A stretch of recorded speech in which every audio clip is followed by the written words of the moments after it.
What's going on, guys? Fighting Game Select is here. We are back again, and I am having a pretty interesting topic that we're going to talk about, and I feel like it's a good topic to really discuss too. The top 6 Street Fighter players, and today we got Brian F.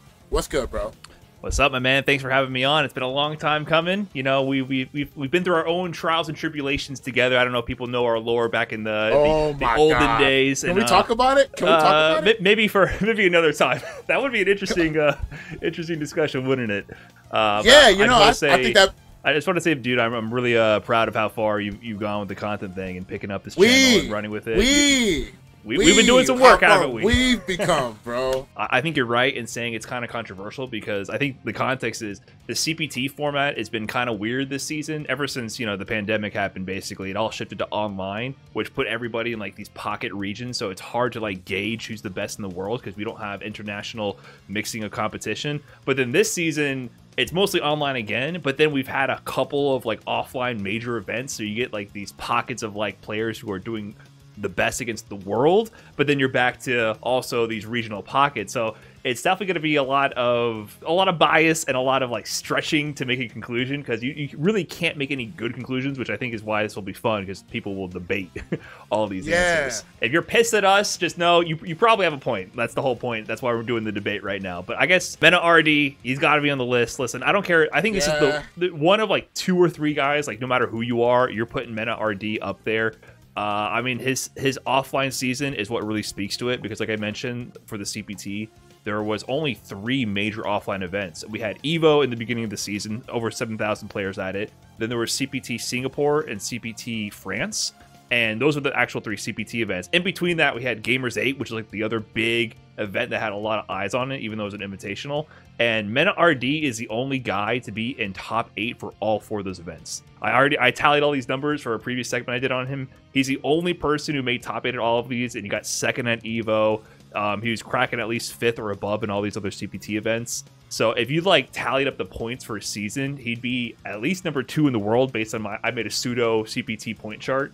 And then on top of that, he's just had consistent appearances. He won CEO, and then he finally qualified in probably the most stacked online region besides Japan, US East. He won over players like Punk, NuckleDu, IDOM, and Banana Ken, another big contender, and other contenders in that region. Finally, like in that, if you watch that World Warrior regional finals, he won by the skin of his teeth against NuckleDu. So shout out to NuckleDu. I mean, it was like last hit, last round, last interaction, like as close as you can get. And Mena already managed to clutch it out.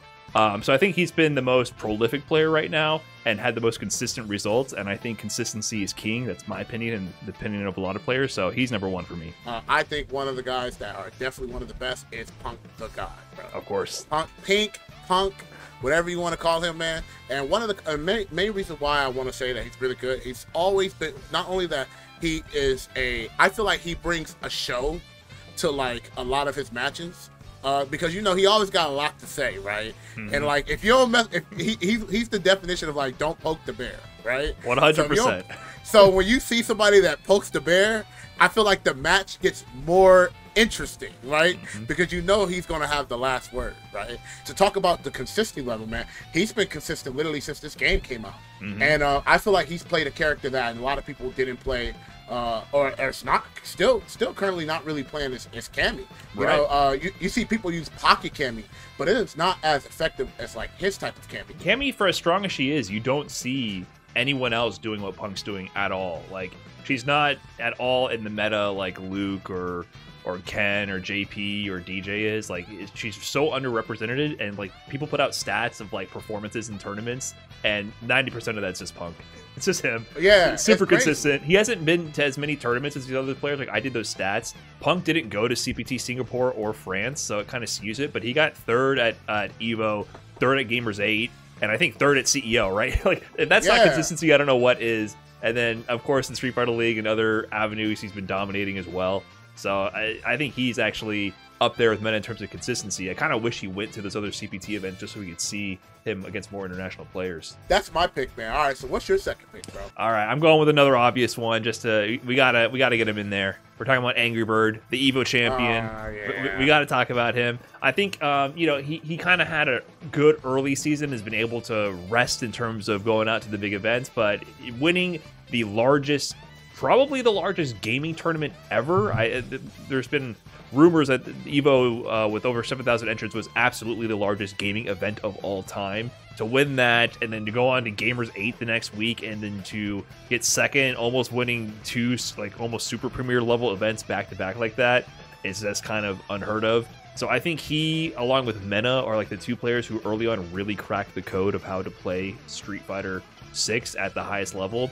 And so he's been resting in his cave, sort of. He hasn't gone to too many events since then, and so I think that makes people maybe forget that Angry Bird is lurking in the background.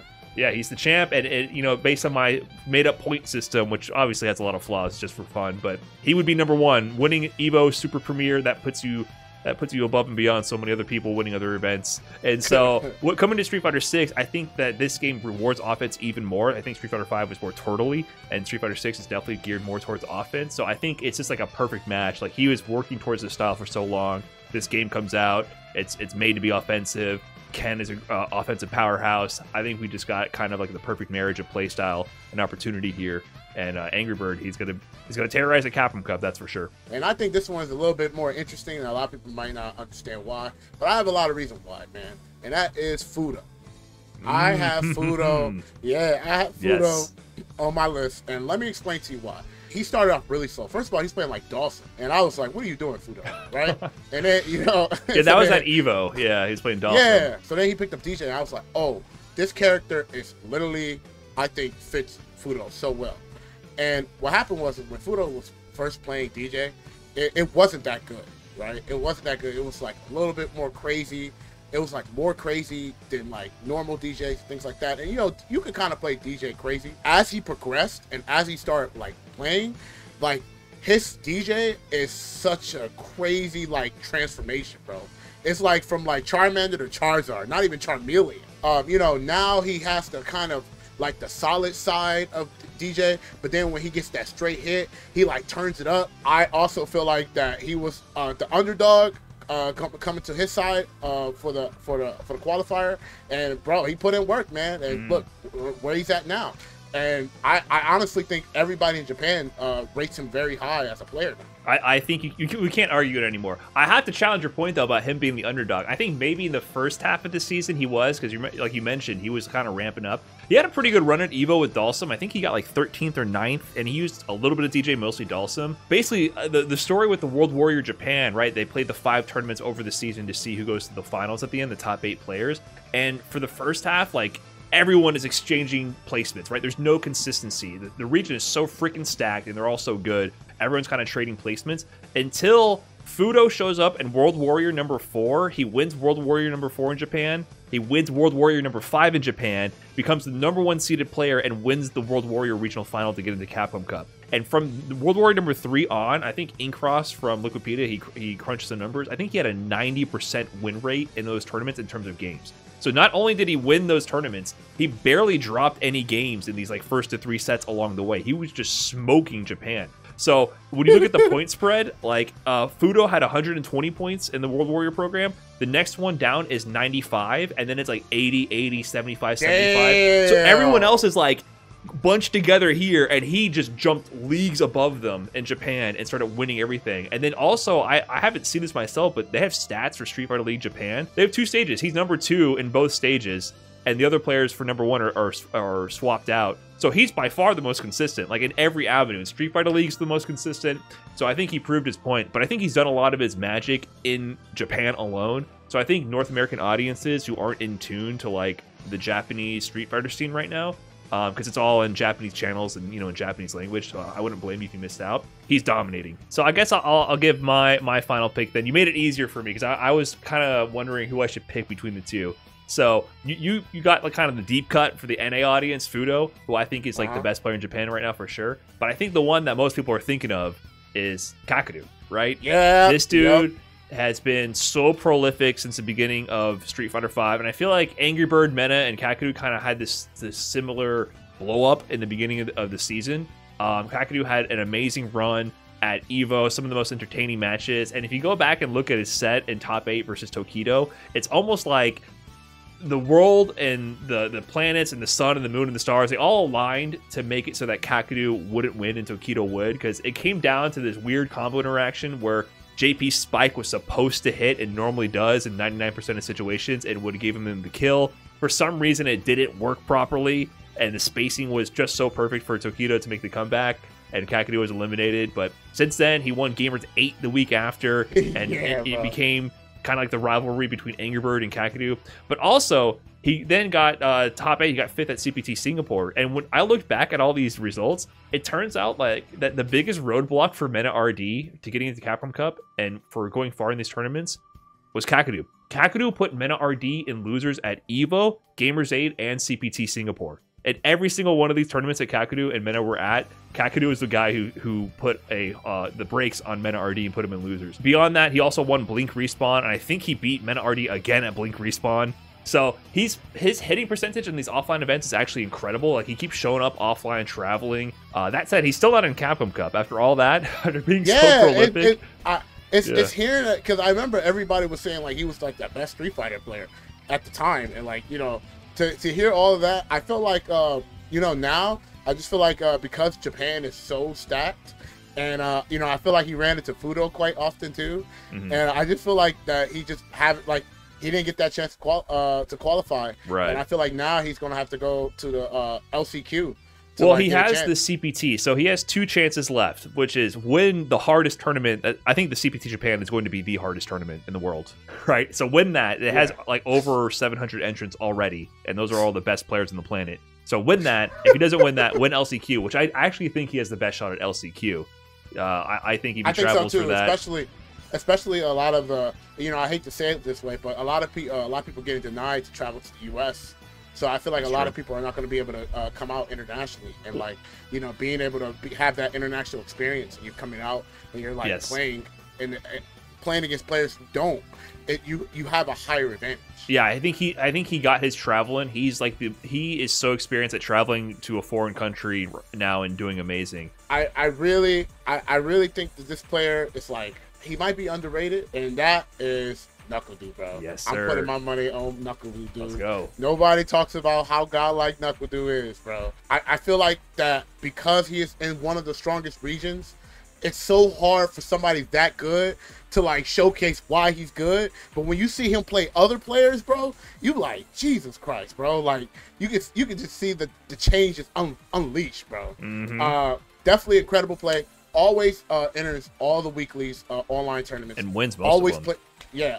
If he's not placing high, he's winning it, and he's dominating. And like, you know, and the best part about it is too, he's one of those players as well, bro. Like, he ain't hiding anything. It's no gimmicks, you know. It's guile. He gonna throw the boom, or he gonna flash kick.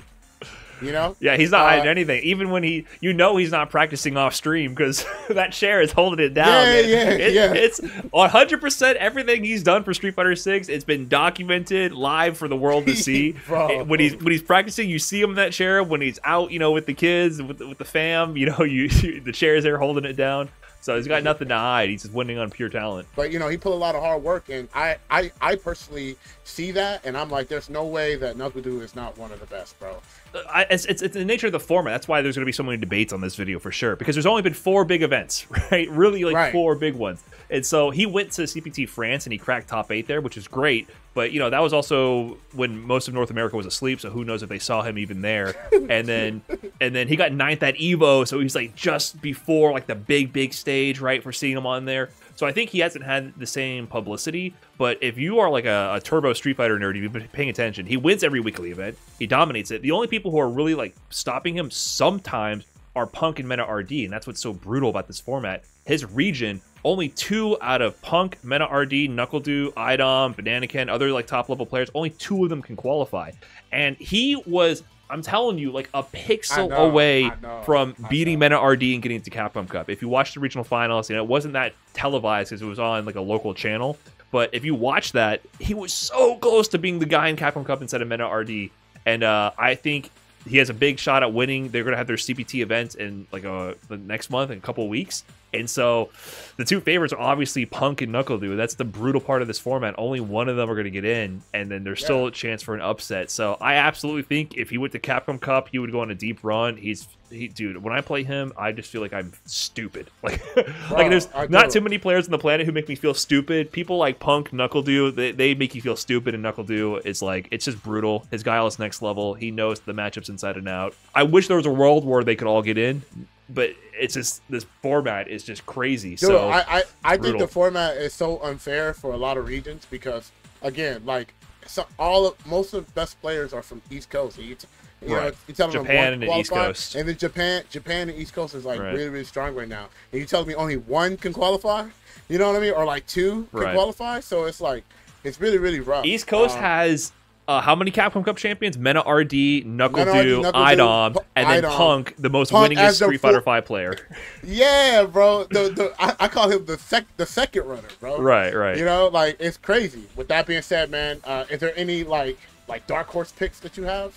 Ooh, I mean, there's so many after that, right? I think we covered most of them. Chris Wong is the other guy. Chris Wong is the one I wanted to shout out because he won CPT France and got second at CPT Singapore, so that shows great consistency. Those are two qualifiers that are like 2 weeks apart, pretty much. I haven't really followed him as like. Can you what's the lore behind Chris Wong? So Chris Wong has been one of the best players from Hong Kong for a long time. So he was really strong in Street Fighter V as well. But I just feel like a lot of those players didn't have as much of an opportunity to get out. Besides Hot Dog, right? Hot Dog was kind of like the big breakout player from Hong Kong during the Street Fighter V era, and he's still doing really good in Street Fighter 6. Actually, he's one of the most consistent players, like just below this tier, right? So he's been cooking in that region. He qualified for like the online Capcom Cups in the pandemic era, beating out a lot of those top players. And since then, Street Fighter 6, man, it's just, I think he got the chance to travel more. He was at EVO. I got to play him in a set at EVO. He's super strong. I don't know how his run went at EVO, but I think he's just pieced it together. I think he's just been one of those regional talents that's been like pressure cooking in that region for a long time and finally broke out. So if you're in the know, you knew the name Chris Wong. But yeah, him getting such consistent results at these big offline majors is definitely still a surprise that you wouldn't call. Well, I really love this, and I want to say, man, thank you so much for having this fun conversation. I thought this was really, really fun. And where can they find you, Brian F?